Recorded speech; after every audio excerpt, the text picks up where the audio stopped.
Oke, shalom, selamat sore. Kita ketemu lagi di Sejarah Alkitab. Karena melalui Sejarah Alkitab kita akan lebih mudah memahami firman Tuhan. Pada kesempatan ini kita akan membahas mengenai mimpi Nebukadnezar yang terkenal tuh, Mam ya. Ya, jadi ini ada dalam kitab Daniel. Kita akan melihat patung dari mimpi Nebukadnezar tersebut dan kita akan lihat makna di balik itu semua. Tapi tentunya ini sebuah tinjauan sejarah. Jadi kita akan nanti melihat 4 kerajaan yang merepresentasikan di mimpi tersebut, gitu ya.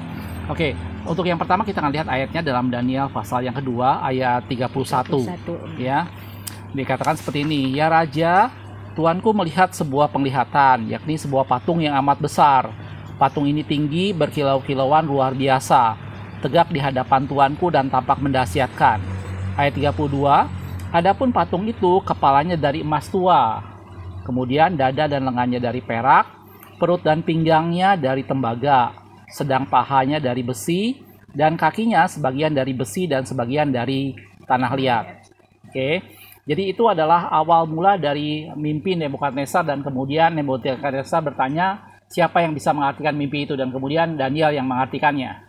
Oke, nah mimpi ini nanti sendiri berbicara tentang 4 kerajaan, termasuk di dalamnya kerajaan Babilonia, gitu ya. Dan ini adalah kerajaan-kerajaan yang akan menguasai dunia pada zaman itu. Oke. Di gambar yang pertama ya, Mam ya, kita akan lihat inilah kurang lebih gambaran dari mimpi Nebukadnezar yang diterjemahkan oleh Daniel ya. Jadi ini ada sebuah patung, dikatakan tadi dalam firman Tuhan kepalanya dari emas tua ya, Mam ya. Iya, betul. Dan ini menggambarkan Babilonia. Babel ya pada waktu itu ya. Ini pada tahun sekitar 606 sampai 538 sebelum Masehi ya. Gitu ya. Dan kemudian dibilang yang kedua tadi adalah dada dan lengannya dari perak ya. Iya. Ini berbicara tentang kerajaan Persia atau Media Persia ya. Gitu ya. Ini ada dalam 538 sampai 331 sebelum Masehi. Nanti kita akan lihat masing-masing kerajaan ini secara lebih detail, terutama berhubungan dengan daerah kekuasaannya dan raja-raja yang memerintah di sana ya, Mam ya. Tapi tentunya tadi saya sudah bilang karena ini berupa sejarah Alkitab, perhatian kita akan lebih terfokus kepada hal-hal yang berhubungan dengan firman Tuhan atau dengan Alkitab. Jadi tidak semua raja kita akan bahas, nanti kita akan bahas raja-raja yang erat kaitannya dengan Alkitab. Gitu ya. Terus yang ketiga dikatakan setelah itu adalah perut dan pinggangnya dari tembaga. Ya. Ini menggambarkan adalah kerajaan Yunani kemudian ya, Greece ya.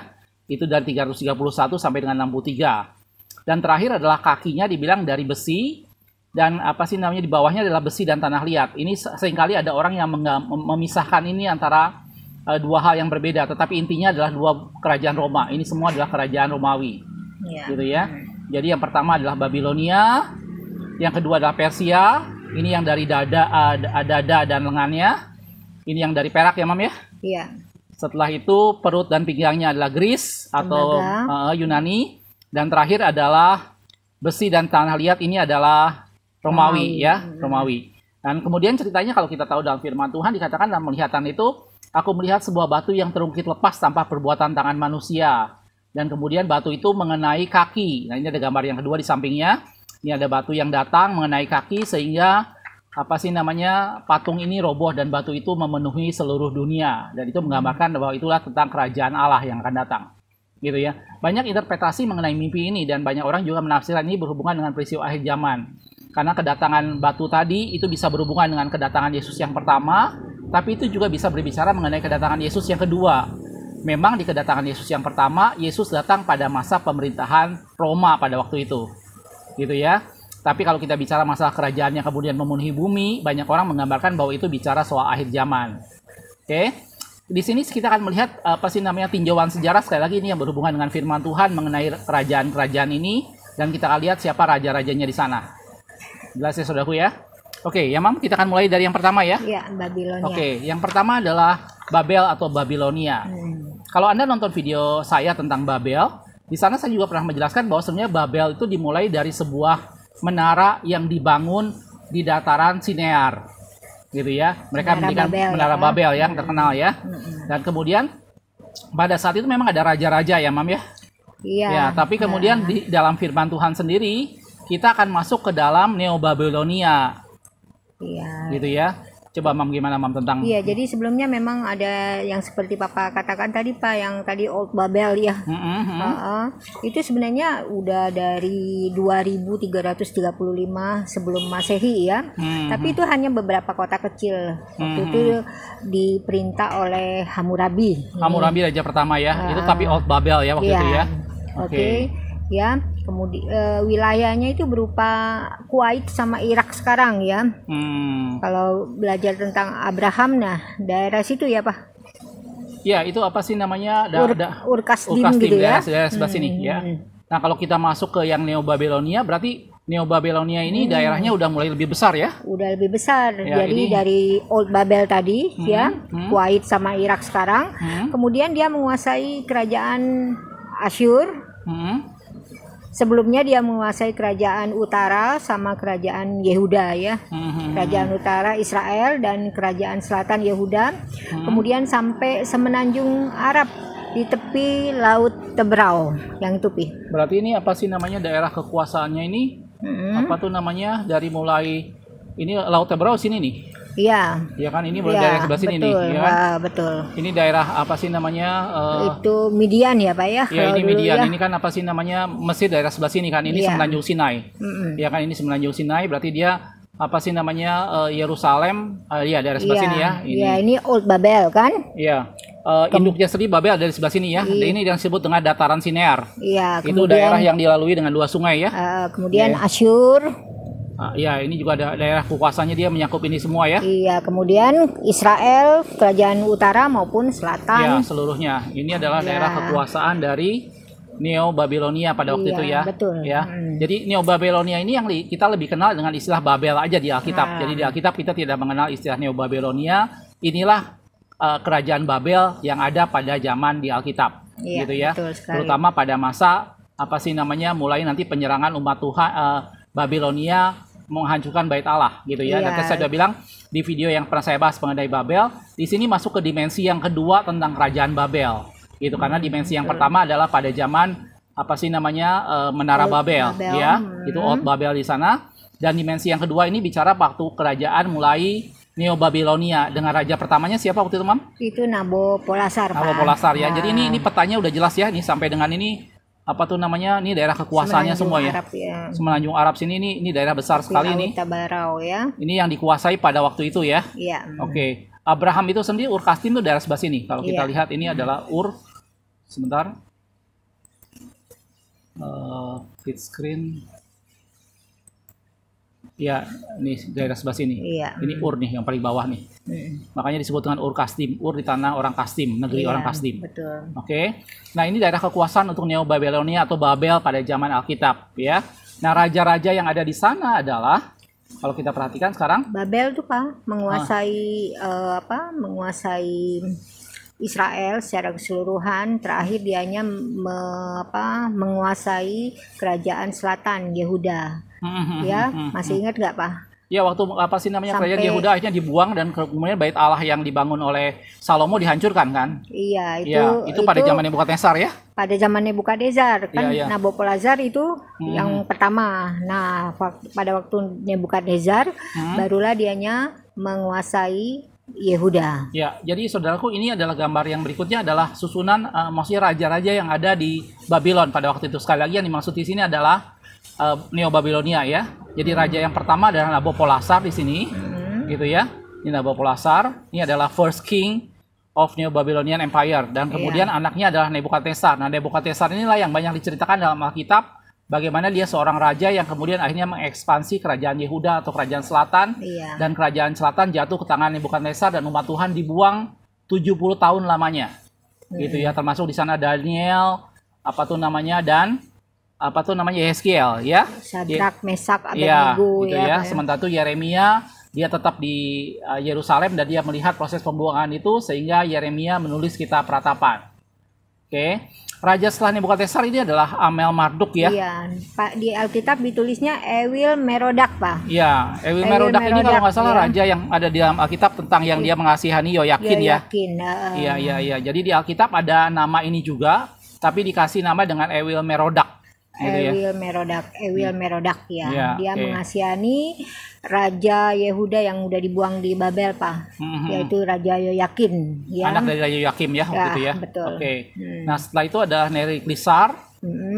Setelah itu adalah Basi Marduk dan Nabonidus. Betul. Ya, sebenarnya gambar ini sedikit kurang lengkap karena ada raja yang terakhir yaitu raja yang ketujuh, yaitu Belsyazar. Nah, Belsyazar ini sebenarnya yang kalau kita lihat dalam firman Tuhan, pada waktu itulah orang dari Media Persia menyerang mereka dan kerajaan Babilonia hancur. Ya, dan kemudian waktu itu kejadiannya Belsyazar melihat tulisan di dinding dan kemudian diminta Daniel untuk menerjemahkan. Jadi dari 6 raja ini ada raja yang ketujuh yaitu Belsyazar. Nah, apa sih namanya urutan keluarga mereka seperti ini. Di berikutnya adalah urutan keluarganya seperti ini. Jadi yang pertama adalah Nabopolassar, dia sebagai apa sih namanya foundernya. Kemudian dia mempunyai anak Nebukadnezar yang tadi kita udah lihat bagaimana dia seorang yang apa sih namanya menyerang bait Allah. Nebukadnezar punya 3 orang anak ya, Mam? Bukan, ininya apa? Oh, anaknya yang Ewil Marduk ya. Ewil Marduk anaknya, kemudian yang Neriklisar sama Nabonidus itu adalah menantunya. Menantunya ya. Oh, jadi ini apa sih namanya Nabopolassar anaknya adalah Nebukadnezar. Oh ya, Nebukadnezar juga pernah meninggikan diri dan menyamakan dirinya dengan Allah sehingga dihukum ya waktu itu ya. Dan dikatakan dia hidup seperti hewan ya. Bisa dihalau di antara manusia gitu ya. Oke, jadi anak dari sini adalah Abel Marduk ya. Karena itu dia jadi raja sesudah Nebukadnezar. Ya, Ewil Merodak tadi ya. Iya, Ewil Merodak. Kemudian dia menantunya adalah ini Neriklisar ini nanti jadi raja keempat ya. Terus Nabonidus juga ini menantunya ya. Itu jadi raja ke-6 nanti, Pak. Raja ke-6 ya. Jadi raja ke-5-nya anaknya Neriklisar itu Labasi Marduk. Ini raja ke-5-nya ya. Iya. Labasi Marduk. Dan raja ke-7-nya terakhirnya adalah anak dari Nabonidus ya, yaitu Belsyazar. Itu Belsyazar ya. Ini cepat sekali ini pemerintahannya, Pak. Ya, ini Belsyazar sebentar aja karena waktu itu dia memang mabuk dan kemudian dia menggunakan perkakas bait Allah untuk berpesta pora. Gitu, dan ini jadi akhir dari kejatuhan kerajaan Babilonia dan di akhirnya Babilonia dikuasai oleh Media Persia ya. Dan ini mengenapi kata firman Tuhan bagaimana setelah 70 tahun Allah akan menghukum kerajaan Babel. Gitu. Sehingga umat Tuhan bisa kembali. Jadi persis setelah Babilonia hancur dikalahkan oleh Media Persia, maka setelah itu dengan pemerintahan Media Persia umat Tuhan diizinkan pulang. Saudaraku. Jadi itu yang pertama mengenai kerajaan Babel yang digambarkan pada gambar yang pertama tadi sebagai kepala dari emas. Gitu ya, itu arti dari mimpi Nebukadnezar tadi.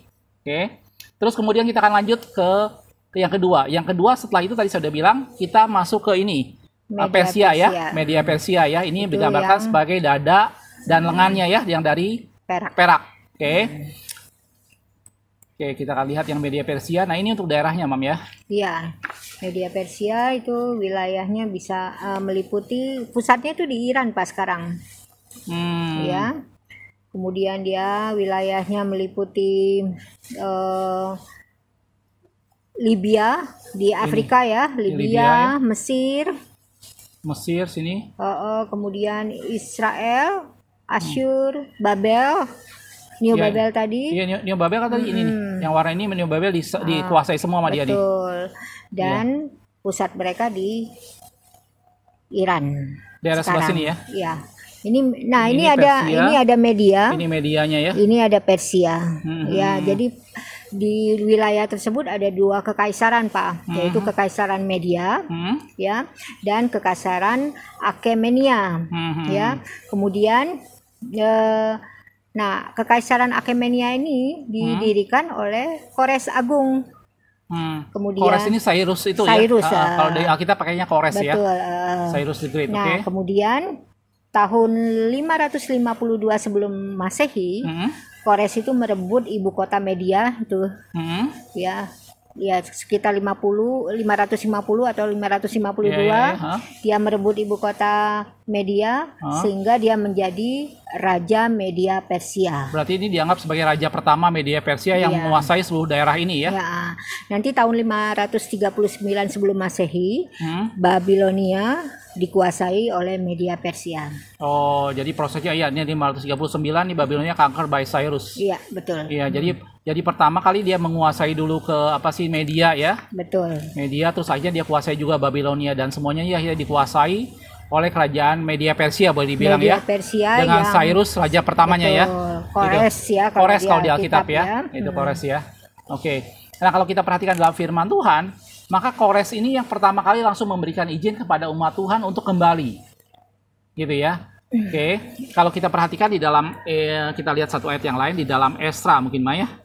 Di Yesaya juga Pak, di Yesaya 45 ayat 1 di mana Tuhan mengatakan bahwa Kores itu dipakai oleh Tuhan. Oh iya. Yesaya 45 kita akan lihat sebentar, sudah ayat yang pertama ya. Iya. Saya akan bacakan Yesaya 45 ayat 1. Beginilah firman Tuhan, inilah firmanku kepada orang yang kuurapi, kepada Kores yang tangan kanannya ku pegang. Nah, Kores ini adalah Cyrus kalau dalam sejarah biasa ya. Cyrus the Great dalam Alkitab dikatakan Kores. Ini adalah raja pertama yang menguasai seluruh Media Persia. Gitu ya. Supaya aku menundukkan bangsa di depannya dan melucuti raja-raja, supaya aku membuka pintu-pintu di depannya dan supaya pintu-pintu gerbang tidak tinggal tertutup. Gitu ya. Jadi itu sebelumnya Yesaya sudah menubuatkan bahwa Kores akan dipakai Tuhan untuk menghancurkan kerajaan Babilonia ya. Dan itu sendiri baru digenapi pada zaman Esra, dikatakan pada itu ya. Coba kita lihat sebentar saudaraku ayatnya. Esra 1 sampai 3 Pak. Mungkin kita ambil 1-2 ayat aja ya. Iya. Oke, di Esra 1 ayat yang pertama dikatakan, pada tahun pertama zaman Kores raja negeri Persia, Tuhan menggerakkan hati Kores raja Persia itu untuk mengenapi firman Tuhan yang diucapkan oleh Yeremia. Jadi Yeremia pernah bernubuat bahwa umat Tuhan akan dibuang ke Babilonia selama 70 tahun. Dan setelah genap 70 tahun, maka Allah akan menghukum Babel melalui Kores ini. Gitu ya. Sehingga disiarkan seluruh kerajaan Kores secara lisan dan ditulisan pengumuman ini. Jelas saudaraku ya. Jadi memang pada masa pemerintahan Media Persia inilah umat Tuhan boleh kembali. Nah, kalau diteruskan Pak, tadi di ayat Alkitab tersebut, di sana juga Kores memerintahkan supaya perlengkapan rumah Tuhan itu dikembalikan lagi. Jadi orang-orang yang diizinkan untuk pulang kembali ke Yerusalem sembari membawa perlengkapan rumah Tuhan yang sebelumnya disita oleh Babel ya. Betul. Jadi waktu Babel itu udah diambil semua perlengkapan rumah Tuhan, dan waktu Kores kemudian umat Tuhan boleh kembali dan sekaligus perlengkapannya boleh dibawa pulang. Iya. Oke. Oh ya, saudaraku perlu saya ingatkan lagi bahwa seperti halnya umat Tuhan berangkat ke Babel dengan 3 gelombang, maka seperti itu juga akhirnya mereka kembali pada masa pemerintahan Media Persia, dalam hal ini mulai di zaman Kores. Iya. Gitu ya. Jadi pada zaman Kores waktu itu yang kembali adalah Zerubabel ya. Zerubabel ya.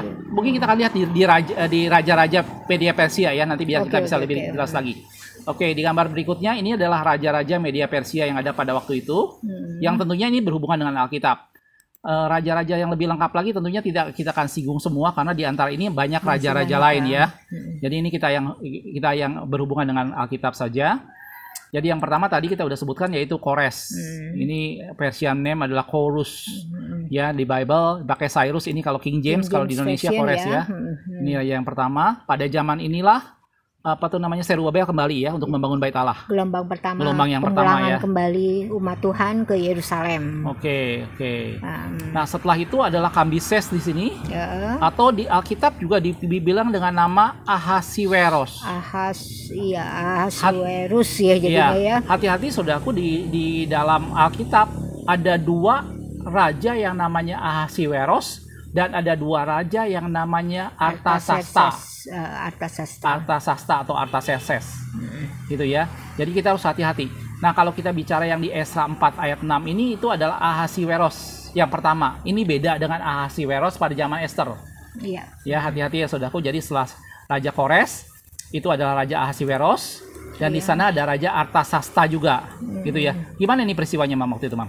Ya, Ahasiweros ya. Jadi pada waktu itu kan Raja Kores sudah memberikan izin untuk mulai membangun Bait Allah.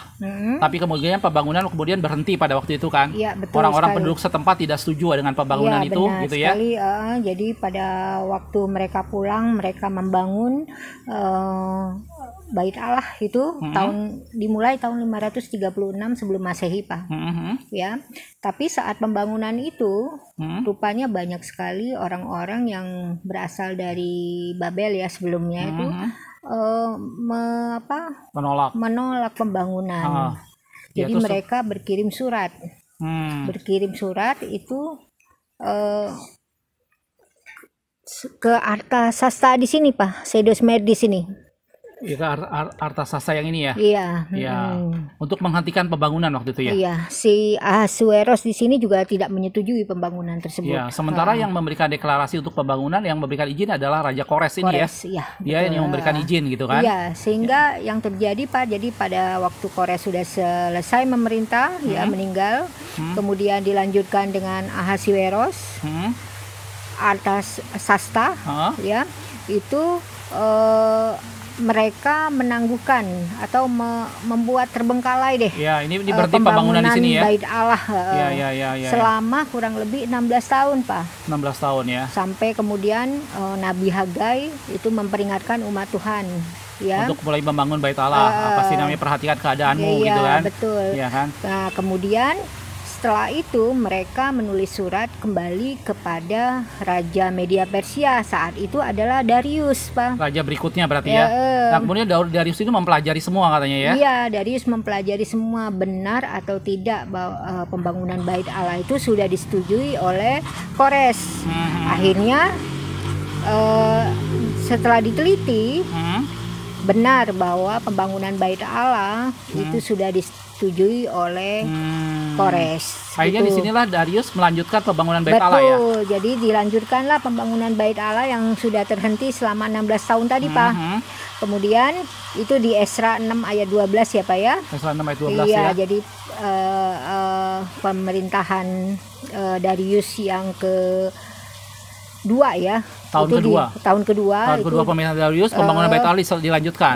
Dan akhirnya pembangunan Bait Allah selesai pada tahun ke-6 pemerintahan Darius. Pada tahun ke-6 pemerintahan Darius baru Bait Allah selesai ya. Iya, betul. Jadi ini mulai dari tahun kedua sampai dengan tahun ke-6 ya. Iya, betul. Jadi ini pembangunan Bait Allah yang diinstruksikan oleh Kores mendapat penolakan dari ya. Ahasuerus itu ya. Ahasuerus dan Artasasta ya. Gitu, dan kemudian Darius meninjau ulang dan akhirnya dilanjutkan ya sesuai dengan peneguhan Nabi Hagai dan Sakaria tentunya ya. Betul. Gitu ya, dan itu dimulai pada tahun kedua pemerintahan Raja Darius dan selesai pada tahun yang ke-6. Iya. Oke. Nah, setelah itu kemudian ceritanya dalam firman Tuhan, raja yang berganti setelah dari Darius ini adalah Ahasuerus. Nah, Ahasuerus inilah yang diceritakan di kitab Ester. Iya. Jadi hati-hati saudaraku, ada Ahasuerus tadi yang pertama yang menolak pembangunan atas perintah Kores tadi, dan yang kedua ada Ahasuerus yang ada pada zaman Ester. Itu adalah raja setelah Darius. Iya. Gitu ya. Dan cerita lebih lengkapnya saya udah pernah buat video mengenai Ester. Gitu ya. Itu adalah Raja Ahasuerus di sana.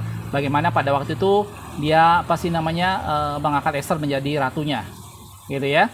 Nah, setelah itu kemudian Ahasuerus ini diganti lagi dengan Artasasta. Iya, Artasasta lagi namanya nih, Pak. Iya, sama Artasasta lagi. Ini yang bikin kadang-kadang kita bingung ya. Benar. Ini kita bingung. Nah, Artasasta inilah yang mengizinkan Esra dan Nehemia kembali ya. Iya, jadi gelombang kedua dan ketiga pemulangan kembali umat Tuhan di Yerusalem. Esra pulang pada Artasasta pemerintahan yang keberapa? Pada tahun ke-7 Raja Artasasta. Ini yang Esra berarti dia pulang pada tahun ke-7 ya. Iya. Di sini Esra ini bertindak sebagai ahli kitab ya. Iya. Ya, dia yang mengajarkan kitab-kitab Taurat. Iya, Esra juga keturunan dari Imam Besar Harun, Pak. Oh, dia berarti keturunan Imam Besar ya. Dan di sini juga kalau nggak salah Raja Artasasta memberikan perlengkapan kepada Esra untuk biaya-biaya benar. upacara-upacara selama di Bait Suci ya. Benar. Jadi pada saat ini memang Bait Suci yang dibangun oleh Zerubabel sudah selesai pada zaman Darius tahun ke-6. Benar. Oke, jadi Esra kembali pada zaman Raja Artasasta tahun ke-7 ya. Tahun ke-7. Oke, sementara itu Nehemia kembali pulang, jadi gelombang ketiga dia kan. Itu tahun ke-20 zaman Raja Artasasta. Tahun ke-20. Berarti ini ada 13 tahun selangnya dengan Esra ya? Iya, betul. Dan pada waktu itu Nehemia adalah juru minuman dari Raja Artasasta ya. Dia masih kepengen bagaimana dengan apa sih namanya tembok Bait Allah ya. Ya, pasti namanya nenek moyang masih tempat reruntuhan. Tembok kota tempat nenek moyang gue masih tetap reruntuhan dan dia apa sih namanya ingin membangun itu semua. Oh ya, Mam, Daniel sendiri hidup sampai dengan Raja Kores ya. Raja Kores, betul. Ya, jadi Daniel tidak ikut ke dalam kembali pulang ke Yerusalem. Ya, jadi Daniel tetap ada di Babilonia dan kemudian berganti ke Media Persia. Dia tetap ada di sana ya. Iya. Oke. Menurut sejarah Daniel meninggal di sana juga. Nah, oke. Oke. Ya, ya. Jadi itu apa sih namanya mengenai Media Persia. Ini adalah dalam gambar yang pertama tadi digambarkan seperti dada dan lengan yang terbuat dari perak. Oke. Nah, berikutnya sebenarnya kita masuk ke dalam yang ketiga adalah perut dengan pinggangnya yang terbuat dari tembaga yang itu bicara soal kerajaan Yunani. Nah, ini yang sedikit agak berbeda, saudaraku, maksudnya kerajaan Yunani ini tidak banyak diceritakan dalam Alkitab. Iya. Gitu ya. Walaupun ini satu kerajaan yang besar, tetapi pada masa itu tidak banyak lagi diceritakan dalam Alkitab. Jadi kita tidak akan terlalu banyak bicara Yunani. Tapi satu hal yang kita perlu tahu bahwa kerajaan Yunani dirintis oleh Alexander Agung ya, Mam? Alexander Agung. Ya, Alexander Agung yang menguasai kerajaan Yunani. Iya. Dan di kerajaan Yunani inilah sangat berkembang ilmu pengetahuan ya. Betul. Oke, gimana Mam tentang Yunani? Iya. Ini petanya yang saya tunjukkan. Kerajaan Yunani di sini, Pak. Ya. Daerah sebelah sini. Sini. Bentar. Oh, sorry. Ini. Sini. Iya, itu. Daerah sebelah sini ya. Ini enggak. Yang ini enggak. Ini. Iya, seluruh ini nih. Ya, seluruh ini. Oke. Ya, Itulah kerajaan Yunani ya. Iya. Oke. Nah, jadi sebelumnya Yunani memang sudah terkenal sekali, Pak, dengan apa? Filsuf-filsufnya ya, pemikir tadi Alexander Agung dia menguasai banyak sekali ya. Nah, iya betul. Ya. Ini sampai ke Egypt. Ini Israel juga. Terus ini Asyur juga dikuasai sama dia. Turki sekarang tuh ya. Yang Kapadokia, Lydia, ini kan Turki sekarang Frigia, semua. Asyur juga. Iya. Kemudian Babel. Ya, Babel sebelah sini. Sampai ini kerajaan Media Persia semua dikuasai oleh jadi ini salah satu kerajaan yang besar juga ya. Iya. Yunani jadi, ya. Betul. Okay. Ya, sampai batas India, Pakistan tuh Pak ya. Ya, ini perbatasan nih. Ini kan India ya. Iya, ini perbatasan. Itu. Jadi ini arealnya besar sekali ya. Kuasaannya besar sekali. Ini adalah yang apa tuh namanya? Yunani ya. Iya. Yunani ini banyak ilmu pengetahuan berkembang karena itu Alkitab Perjanjian Baru ditulis dalam bahasa Yunani. Betul. Gitu ya. Memang sebelumnya itu Pak, dia terdiri dari raja-raja juga. Nah, Alexander the Great atau Alexander Agung ya, itu sebenarnya dari wilayah Makedonia ini Pak. Dari Makedonia sini ya. Iya.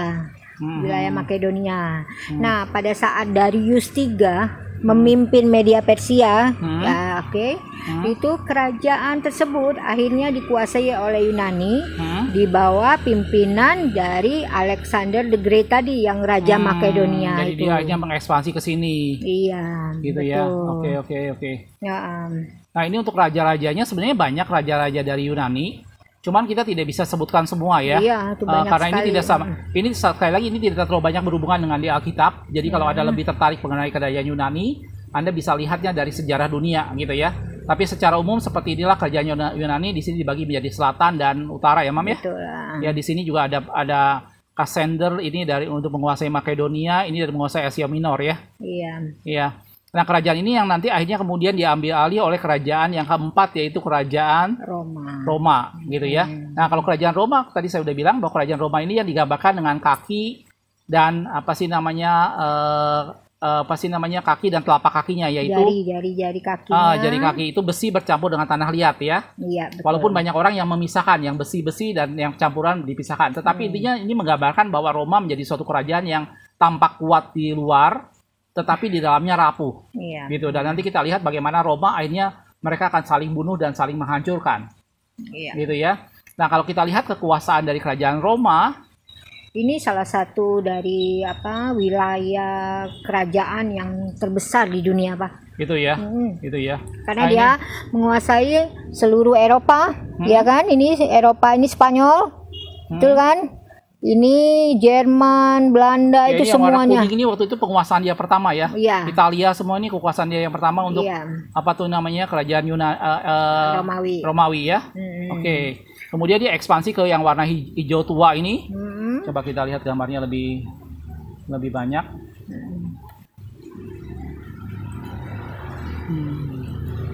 Ya, oke. Kalau kita lihat seperti ini, maka dia yang kuning ini kemudian dia sampai ke Afrika Utara sini ya. Iya, betul. Ya, terus dia menguasai yang hijau ini. Dan dia menguasai hijau Buddha sampai dengan yang warna pink ini dikuasai semua. Jadi salah satu kerajaan yang boleh dikatakan menguasai dunia pada waktu ini. Iya, hijau ini Mesir. Iya. Ya, Mesir sama Ethiopia. Iya. Ini apa sih namanya daerah Israel sebelah sini semua dikuasai semua ya. Ini. Dan Roma ini ya mulai banyak diceritakan di Alkitab karena ini berhubungan dengan perjanjian baru. Iya. Jadi tadi saya udah bilang saudaraku bahwa di kerajaan Yunani itu kita tidak ada pada Alkitab karena pada zaman itu setelah Nabi kecil Maleaki. Jadi pada zaman itu memang sedang dalam kondisi Dark Ages. Pada saat itulah dunia dikuasai oleh kerajaan Yunani. Gitu ya. Jadi dalam firman Tuhan kita sampai Nehemia, sampai dengan Esra semua itu pada media Persia. Setelah itu nabi-nabi kecil semua sampai dengan Maleaki itu mulai masuk Dark Ages 400 sebelum Masehi dan di sanalah kerajaan Yunani berkuasa. Makanya kerajaan Yunani tidak banyak diceritakan di Alkitab. Masuk masa perjanjian baru, pada waktu itu dunia sudah dikuasai oleh kerajaan yang keempat, yaitu kerajaan Romawi. Iya. Itu yang dikuasai dengan sangat luas ini. Gitu ya. Romawi sendiri punya banyak raja-raja, Mam ya. Iya. Dan itu menjadi satu raja-raja yang terkenal sangat-sangat sadis. Nanti kita akan lihat beberapa raja yang berhubungan dengan masa-masa dalam perjanjian baru ya. Oke. Ini untuk raja-raja di Romawi. Tentunya yang pertama adalah, maaf gambarnya ini tidak terlalu presisi, tidak terlalu resolusinya tinggi, tetapi nggak apa-apa. Yang pertama adalah sebelumnya dulu karena orang taunya Julius Caesar ya. Iya. Jadi sebelum raja kaisar pertama itu ada yang namanya Julius Caesar. Nah, Julius Caesar ini itu yang bukan kaisar dianya karena waktu itu Romawi itu masih dalam bentuk republik. Jadi belum terbentuk kekaisaran. Jadi tidak ada kaisar. Nah, Julius Caesar itu sebagai seperti senat gitulah. Ya. Tapi itu dianggap sebagai foundernya dari Romawi ya. Betul. Oke. Iya. Oh iya Pak, lupa Pak. Yunani itu berhasil dikalahkan oleh Romawi itu pada pertempuran yang namanya Beneventum Pak. Iya, itu pun karena Yunani udah sangat lemah Pak, karena mereka itu antar suku bangsa mereka itu saling perang. Jadi sempat selama 27 tahun itu terjadi kemiskinan, kehancuran di Yunani. Kemudian dengan sangat gampang Romawi mengalahkan Yunani. Julius Caesar yang melakukan itu ya. Masih ada yang lain, ya masih ada yang lain. Jadi Julius Caesar berkuasa tuh kurang lebih sekitar puluhan sebelum Masehi, sedangkan Yunani sudah dikalahkan kurang lebih 200-an sebelum Masehi. Sempat ada masa kosong pada waktu itu ya. Jadi dianggap Julius Caesar sebagai founder dari kerajaan Romawi ya. Iya. Tapi dia statusnya belum kaisar ya. Belum kaisar. Belum kaisar. Sekarang kalau kita masuk ke kaisar, berarti yang pertama di sini adalah Kaisar Agustus ya. Iya betul. Kaisar Agustus nih kalau tidak salah ini anak angkat atau keponakan daripada Julius Caesar Pak. Ya, nah Kaisar Agustus inilah yang maksudnya Kaisar yang memerintah pada waktu Yesus lahir. Betul. Ya, kalau kita lihat ayatnya di dalam. Iya. Di mana itu, Mak? Di Lukas kalau nggak salah ya. Lukas ya. Lukas 2 ayat 1. Sebentar, kita akan lihat sebentar, saudaraku. Dia mengeluarkan perintah pendaftaran, Pak. Lukas 2 ayat 1. Iya, betul. Pada waktu itu Maria harus Yusuf sama Maria harus mendaftar dan kembali. Kemudian tidak ada tempat ya. Di Lukas 2 ayat 1 pada waktu Kaisar Agustus mengeluarkan suatu perintah menyuruh mendaftarkan semua orang di seluruh dunia. Itu adalah dianggap sebagai kaisar yang pertama untuk kerajaan Romawi. Betul. Gitu ya. Nah setelah itu Ini Tiberius ini kita tidak ada apa sih namanya? Ada cerita untuk Tiberius? Ini pada waktu Yesus disalib, Pak. Oh iya betul. Yesus disalib pada Kaisar Tiberius ya? Iya, betul. Ayatnya di mana itu ya? Lukas 3 ayat 1, Pak. Di Lukas 3 ayat 1. Iya, betul. Lukas 3 ayat 1 pada tahun ke-15 dari pemerintahan Kaisar Tiberius. Berarti itu adalah kaisar kedua setelah Agustus ya? Iya, betul. Gitu ya. Ketika Pontius Pilatus menjadi wali negeri Yudea dan Herodes raja wilayah Galilea, Filipus saudaranya raja wilayah Iturea dan Trakonitis dan Lisanias raja wilayah Abilene gitu. Jadi pada waktu itu kaisarnya adalah Tiberius. Ya, jadi Agustus ada pada zaman Yesus lahir, Tiberius adalah kaisar pada zaman menjelang Yesus disalibkan. Ya. Setelah itu di sini ada Kaisar Caligula atau Gaius. Ini Caligula ini juga terkenal sangat kejam ya. Iya, betul sekali. Oke. Terus setelah itu adalah Claudius. Ya, ini tidak terlalu jelas ya. Ini penganiayaan gereja ya, gereja mula-mula. Walaupun paling banyak waktu itu zaman Nero bukan ya? Kalau nggak salah zaman Nero paling banyak lah kaisar mula-mula, penganiayaan gereja mula-mula. Dimulai dari Claudius. Zaman Claudius ya. Betul. Di Kaisar Nero ini juga waktu itu apa sih namanya Simon Petrus disalibkan dan apa tuh namanya Paulus juga dibunuh ya. Iya, eksekusi mati eksekusi lah. Ya, itu adalah pada zaman Kaisar Nero ini. Iya, ya, ini tapi terkenal sayangnya Nero itu meninggal bunuh diri itu, Pak. Ya, apa sih namanya? Banyak orang yang mengatakan bahwa dia kelainan jiwa. Oke. Dia pernah menyekap orang dalam satu kota dan kemudian membakar hidup-hidup di sana hanya untuk inspirasi. Dia membuat sebuah lukisan atau sebuah lagu dan dia membunuh banyak orang dan apa sih namanya hanya untuk inspirasi itu. Setelah itu adalah setelah ini, Pak.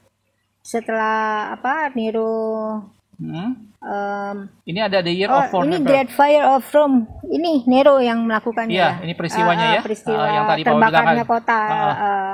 Kemudian ada ini 4 tahun dengan 4 emperor. Di sini ada 1 tahun 4 ganti raja. Benar. 4 kaisar berganti. Tahun 68, Pak. 68 Masehi berakhirnya kekuasaan Nero itu. Itu terjadi perang saudara pertama. Itu adalah catatan hitam sejarah Romawi ya.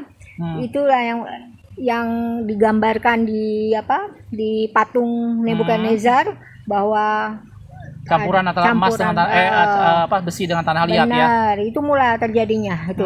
Di sini mulai perebutan kekuasaan, mereka saling bunuh ya. Benar, saling membunuh. Jadi tahun 69 sampai 68 sampai 69 itu terjadi pergantian 4 kaisar. Jadi 1 tahun aja terjadi pergantian 4 kaisar. Di sini mulai kehancuran habis-habisan dari kerajaan Romawi ya. Betul. Nah setelah itu adalah dan akhirnya Vespasianus yang menjadi kaisar berikutnya ya. Ini Vespasianus atau Vespasian. Nah Vespasianus ini juga apa sih namanya yang menamakan Gunung Vesuvius. Ya, dan pada zaman itulah Bait Allah juga dihancurkan, dia menyerang Bait Allah dengan jenderalnya waktu itu ada Jenderal Titus tahun 70 Masehi ya. Dan di sana juga tahun 79 meledak Gunung Vesuvius dan menenggelamkan kota Pompei di bawahnya. Iya, itu Vespasianus ya, Pak ya. Dan itu kemudian mengakibatkan Vespasian ini digantikan oleh Titus yang sebelumnya adalah jenderal ya. Kemudian Titus menjadi kaisar setelah itu. Gitu ya. Terakhir adalah Domitian. Dan disinilah kaisar ini yang membuang Yohanes ke Pulau Patmos ya. Setelah sebelumnya dari zaman ini semua Yohanes sempat disiksa bersama dengan yang lain, tetapi Yohanes tidak mati sampai terakhir pada Kaisar Domitianus dia dibuang ke Pulau Patmos. Setelah itu masih ada beberapa kaisar di sini ya. Masih banyak, Bang. Banyak sekali kaisar ini ya. Nah ini masa kejayaan Romawi di Kaisar Trajan ini, Pak. Nerva, Trajan ini, Hadrian. Masa kejayaan Romawi. Setelah itu mulai terjadi krisis di Romawi, Pak. Ya, karena apa? Itu kurang lebih pada abad ketiga itu karena serangan bangsa barbar. Kemudian terjadi perang saudara lagi, Pak. Kemudian hiperinflasi. Jadi kurang lebih sekitar 49 tahun itu terjadi krisis dan kepemimpinan dikuasai oleh 25 kaisar yang dibunuh maupun terbunuh. Hancur-hancuran kerajaan Romawi di sini. Betul. Jadi benar-benar seperti yang ada di patung Nebukadnezar itu, Pak. Campuran besi dengan tanah liat ya. Dia kuat di luar tetapi di dalamnya sangat rapuh. Gitu dan akhirnya itu berakhir nanti pada masa kaisar yang namanya Diocletian. Di sini udah nggak ada lagi ya. Jadi dalam Alkitab kita cuma sampai dengan Kaisar Domitian ini. Benar. Tapi selanjutnya Romawi sampai hancur tahun berapa itu? 1000 berapa habisnya benar-benar habis, yang namanya Romawi sudah tidak ada 1400-an. lagi 1453 itu Masehi. Benar-benar Romawi habis semua ya. Dan seperti kata firman Tuhan, setelah dia ditimpa oleh batu itu, kemudian dia menjadi sekam dan ditiup oleh angin dan semua jejaknya tidak ada lagi ya. Iya, betul. Gitu ya. Oke, jadi itulah apa sih namanya mengenai kerajaan-kerajaan yang ada menguasai dunia pada zaman itu, mulai dari Babilonia sampai dengan Roma. Sekali lagi, ini adalah sekedar tinjauan sejarah yang kita lihat berhubungan dengan firman Tuhan. Mengenai sejarah lebih detailnya, tahun-tahunnya secara lebih presisi, tentunya kita harus menggalinya lebih banyak dari buku-buku sejarah. Oh gitu iya, ya. Pak, sebentar Pak. Di sini kan digambarkan katanya ada divided Roman Empire, betul ya? Jadi yang tadi Kaisar Diocletian itu tadi dia membagi kekaisaran Romawi menjadi dua, yaitu Barat dengan Timur. Itu dimulai Hadrian ini ya? Diocletianus nggak ada di sini. Oh, di gambar ini nggak ada. Nggak ada. Berarti itu udah sejak berapa lama kemudian ya? Iya. Kemudian tapi kekaisaran masih tunggal, Pak. Kemudian Kaisar Theodosius benar-benar memisahkan kekaisaran menjadi kekaisaran Barat maupun kekaisaran Timur. Kekaisaran yang terakhir tumbang itu adalah kekaisaran Timur yang ibu kotanya di Konstantinopel. Itu terakhir tahun 1453. Kemudian tidak ada lagi yang namanya kerajaan Romawi. Oke. Jelas saudaraku ya. Jadi itu sekali lagi itu tinjauan yang berhubungan dengan firman Tuhan. Secara lebih detail silakan Anda bisa lihat lebih jauh lagi di sejarah. Di Alkitab kita hanya melihat sampai Kaisar Domitian, dan tetapi masih banyak cerita tentang hal itu kita bisa lihat lebih jauh di sejarah. Ya, nah sekali lagi ini adalah gambaran firman Tuhan tentang raja-raja atau kerajaan-kerajaan yang berkuasa di dunia pada zaman itu. Dan tadi saya sudah bilang di awal bahwa ini juga berbicara tidak hanya sekedar tinjauan sejarah atau peristiwa yang terjadi di masa lampau. Banyak orang ini menafsirkan sebagai proyeksi akhir zaman. Karena batu yang terungkit lepas tanpa perbuatan tangan manusia, banyak juga orang menafsirkan bukan cuma kedatangan Yesus yang pertama, tetapi juga bicara soal kedatangan Yesus yang kedua. Gitu ya. Semua penafsiran banyak berkembang mengenai hal ini, tetapi paling tidak ini membuat kita bisa lebih memahami firman Tuhan, gitu ya. Mungkin salah satu penafsiran yang saya akan ambil di sini adalah salah seorang hamba Tuhan yang pernah menafsirkan bahwa inilah gambaran tentang kekuasaan yang akan ada di bumi menjelang pemerintahan tatanan dunia baru, New World Order. Dikatakan di sana Babilonia itu menggambarkan kesatuan secara spiritual, secara religion, gitu ya. Persia nanti di sana bicara soal kesatuan secara ekonomi. Nanti Greece, Gerika berbicara soal kesatuan secara ilmu pengetahuan, dan Rome di sana kesatuan secara militer. Dan 4 ini dikuasai dan akhirnya antikris berkuasa dan dia akan menguasai 4 bidang itu. Agama, ekonomi, ilmu pengetahuan, dan militer. Dan pada waktu itulah Yesus datang buat yang kedua kalinya. Tapi terlepas dari apapun juga penafsirannya, mari kita sama-sama perhatikan tanda-tanda zaman bahwa ini adalah gambaran tentang akhir zaman, bagaimana orang kuasa kegelapan akan berkuasa seperti gambaran kerajaan-kerajaan ini. Gitu ya. Ada yang mau tambahkan lagi, Mam? Udah cukup. Itu aja. Oke. Mudah-mudahan dari ini semua bisa mencerahkan kita, membuat kita lebih mengerti kata firman Tuhan yang ada di Daniel maupun yang ada di Esra, Nehemia, Esther. Kita bisa tahu peristiwa-peristiwanya seperti apa, dan seperti itulah 4 kerajaan yang menguasai dunia pada zaman itu. Oke, makasih sudah menonton. Kita ketemu di sejarah kita berikutnya. Tuhan Yesus memberkati.